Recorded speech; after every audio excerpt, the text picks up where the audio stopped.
세상에는 인간이 결코 마주하지 말았어야 할 존재들이 있습니다. 키 3m 이상, 손가락과 발가락이 6개씩, 비정상적으로 긴 팔과 매우 큰 치아와 턱, 인간보다 압도적으로 빠른 근육의 반응 속도, 붉은 머리카락과 강한 악취, 그리고 고대 로마식 무기를 사용한다는 소문.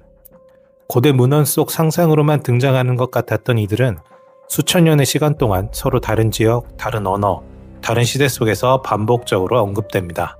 바로 네피림입니다. 당시 땅에는 네피림이 있었고 그 후에도 하나님의 아들들이 사람의 딸들에게로 들어와 자식을 낳았으니 그들은 용사라, 고대의 명성이 있는 사람들이더라. 네피림이라는 단어가 처음 등장한 건 성경의 창세기입니다. 하나님의 아들들과 사람의 딸들 사이에서 태어난 존재들이라고 나와 있죠. 민수기에서도 다시 언급되는데 이스라엘이 정복하려 했던 가나안 땅에 정탐꾼들을 보냈지만 실제 정탐꾼들은 가나안 땅에 있던 어떠한 존재를 본 뒤 겁에 질려 이렇게 말합니다. 우리는 그들 앞에서 메뚜기 같았다. 고대 히브리어 원문을 보면 이 네피림이란 단어는 떨어진 자들, 타락한 자들이라는 의미를 지니고 있습니다. 이 때문에 일부에선 네피림을 단순히 거대한 신체를 가진 존재가 아니라 폭력과 피 흘림으로 가득한 시대를 대표하는 일종의 상징으로 해석하기도 합니다. 하지만 고대 근동 문헌을 분석하는 일부 학자들은 네피림이 단순한 은유나 상징이 아니라 토착 문화 속에서 반복적으로 등장하는 실체적 존재였다는 점에 주목합니다. 아직도 뜨거운 논란이 되고 있는 이 기록은 성경의 외경, 에녹서에서 확인됩니다. 에녹서는 정식으로 인정받은 성경은 아니지만 천사와 인간 사이의 관계를 가장 자세히 설명한 기록으로 연구되고 있습니다. 이 에녹서에 따르면 200명의 감시자라 불리는 존재들이 인간 세상에 내려옵니다. 이들은 인간 여성들과 관계를 맺고 그 결과 태어난 존재가 네피림이라 기록되어 있습니다. 그들은 보통 사람보다 훨씬 큰 체구를 가지고 있었고 엄청난 힘과 빠른 속도를 갖춘 존재들이었습니다. 에녹서는 네피림의 특징을 땅이 감당할 수 없을 만큼 큰 존재들이라고 기록합니다. 이들은 인간 여성에게 태어나고도 인간과는 완전히 다른 형태를 지녔다고 되어 있습니다. 그래서 그럴까요? 잔혹한 전쟁, 인신공양, 인간 사냥을 반복하며 세상을 혼란에 빠뜨렸다고 합니다. 에녹서는 네피림이 하나님의 홍수 심판 때에 대부분 사라진 것으로 기록하였지만 그 후에도 있었다는 문구를 남기면서 이들이 완전히 사라지지 않았음을 암시하기도 했습니다. 이는 일반 성경과 완벽하게 반대되는 내용인데요.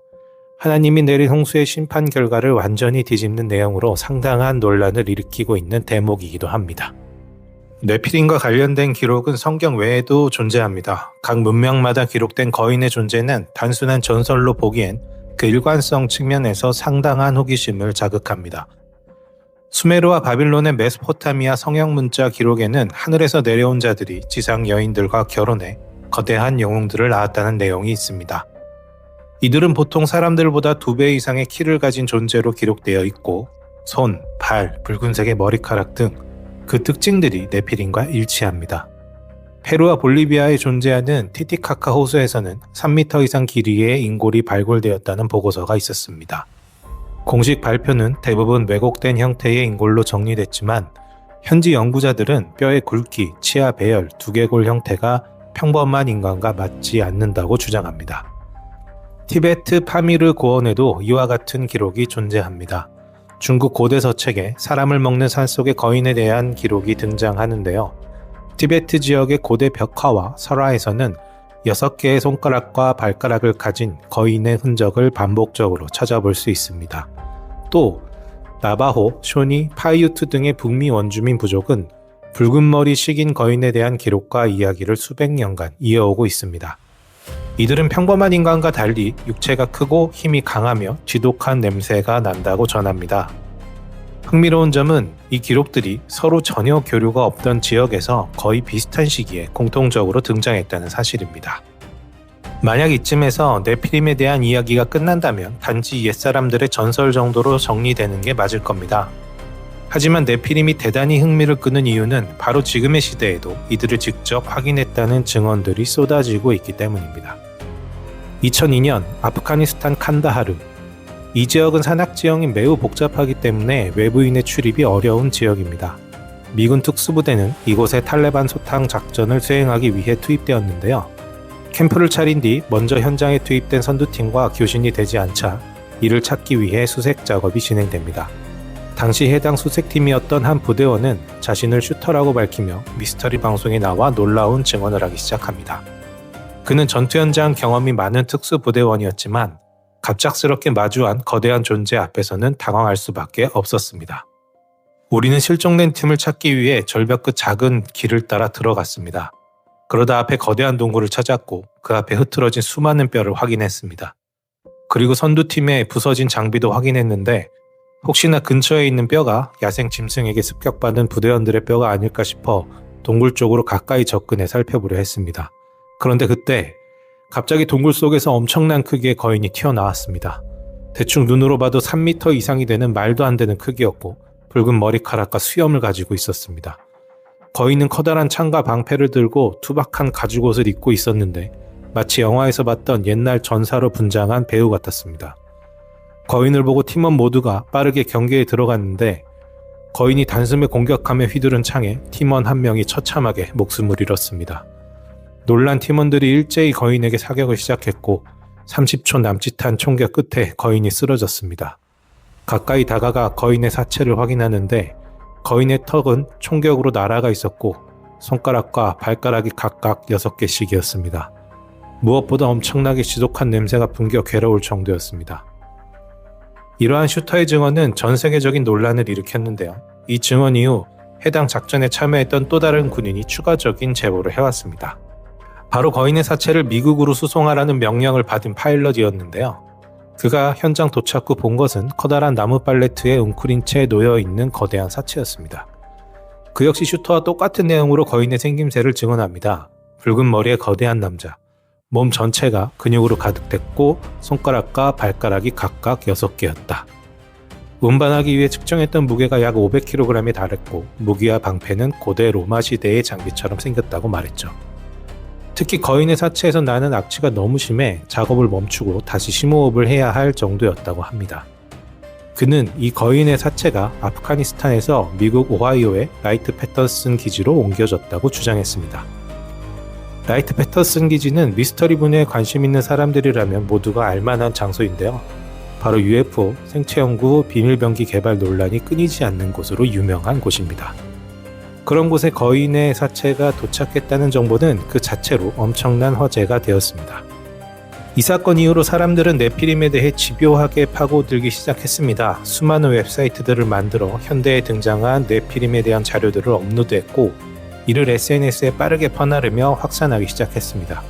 그러자 놀라운 일이 벌어지기 시작하는데요. 관련된 웹사이트가 해킹되고 사이트의 운영자는 협박 전화를 받기 시작했으며 네피림과 관련된 증언자들이 돌연 종적을 감추는 일들이 반복되기 시작합니다.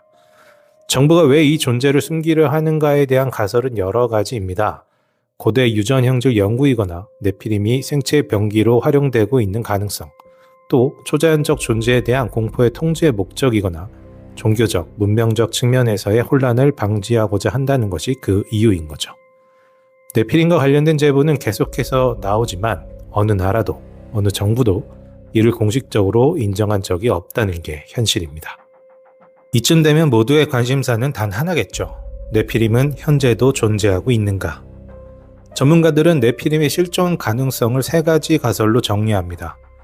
첫째, 아프가니스탄 파미르 지역 지하에서 소수 생존하고 있다. 둘째, 고대에 멸종했지만 DNA 흔적만 존재한다. 셋째, 정부가 사체와 DNA를 확보하고 은폐 중이다. 첫 번째 가설의 경우 현지 원주민들의 증언과 매우 일치하는데요. 원주민들이 말하길 그들은 오래전부터 존재했고 현재도 존재하고 있으며 가끔 사람을 데려가 먹는다고 전합니다. 또한 자신들의 조상시대부터 그들을 부르길 하늘에서 내려온 자들의 자손이라 했다고 하는데요. 이는 앞서 살펴본 에녹서의 기록과도 일치하는 내용입니다. 단, 이 내용을 에녹서를 본 누군가가 원주민들에게 전한 것인지 아니면 네피림 스스로가 원주민들에게 알린 것인지는 알 수 없습니다. 두 번째, 네피림은 고대에 실존했으며 대부분 멸종했지만 일부 DNA 흔적이 존재하고 있다는 가설은 거대한 유골들이 세계 곳곳에서 발견되면서 그 신빙성을 더했는데요. 페루, 터키, 네바다, 인도, 시리아 등에서 3m에서 5m급의 인골이 발견되었다는 보도들이 그것입니다. 특히 파라카스해골 DNA 분석 결과 길쭉한 두개골에서 네안데르탈인과 데니소바와도 다른 미토콘드리아 돌연변이가 발견되었다는 주장이 나오고 있습니다. 또 RH 음성 혈액형의 경우 전 세계 소수의 인구에만 존재하기 때문에 일부는 이를 네피림의 유전 형질로 해석하고 있습니다. 세 번째 가설인 정부가 사체와 DNA를 확보하고 은폐하고 있다는 주장은 특히 미국에 집중되어 있는데요. 스미소니언 박물관과 미군, CIA 등이 그 은폐의 주체로 언급되고 있습니다. 특히 2002년 아프가니스탄 칸다하르의 거인 사건의 경우 거인과 교전 후 사체를 본국으로 이송했다는 증언들이 해당 작전에 참여했던 군인들로부터 반복적으로 나왔지만 미 국방부는 이에 대해 공식적인 확인을 해주지 않고 있습니다. 또 한 가지 흥미로운 사실은 미국에서 가장 위대한 대통령이라 불리는 에이브러함 링컨이 직접 쓴 에세이에도 거인의 흔적에 대한 이야기가 등장한다는 점입니다. 하지만 이 모든 것보다 더 오래된 무언가가 있다. 그것은 우리를 시간의 깊은 심연으로 이끈다. 한때 이 땅을 걸었던 지금은 고분 속 거대한 뼈들로만 남아있는 멸종한 거인 종족의 눈도 이 폭포를 바라보았을 것이다. 그들은 지금의 우리처럼 나이아가라 앞에 서서 이 거대한 물의 울음을 지켜봤을 것이다. 이는 19세기 링컨이 남긴 에세이로 알려진 유명한 문장인데요. 여기 등장한 멸종한 거인 종족의 눈 부분은 당시 미국의 토탄고문에서 발견된 거대한 유골을 가리키는 것이라는 주장이 지배적입니다. 고대의 네피림이 정말 사라졌는지 혹은 지금도 산속 어딘가에 숨을 쉬고 있는지는 아무도 확신할 수 없습니다. 하지만 확실한 것은 이 거대한 존재들의 흔적이 지금도 세계 곳곳에서 발견되고 있다는 사실입니다. 우리가 알고 있고 살아가는 이 세계는 생각보다 훨씬 작을지도 모릅니다. 그리고 무엇보다 너무나 당연하게 진화론이라는 인간 편의적인 논리에 과하게 가스라이팅된 것은 아닌가라는 생각도 듭니다. 진화론으론 설명되지 않는 수많은 유적과 인골들을 보면 아직도 세계 어딘가엔 우리가 경험해 본 적 없는 무언가가 여전히 존재하고 있을지도 모르는 거니까요. 서로 연결되지 않은 지역과 문화에서 계속 언급되고 있는 거대한 존재 네피림. 진실은 하나입니다. 우리가 반복적으로 들어온 인간의 역사만이 전부는 아니라는 것이죠. 지금까지 바람결이었습니다.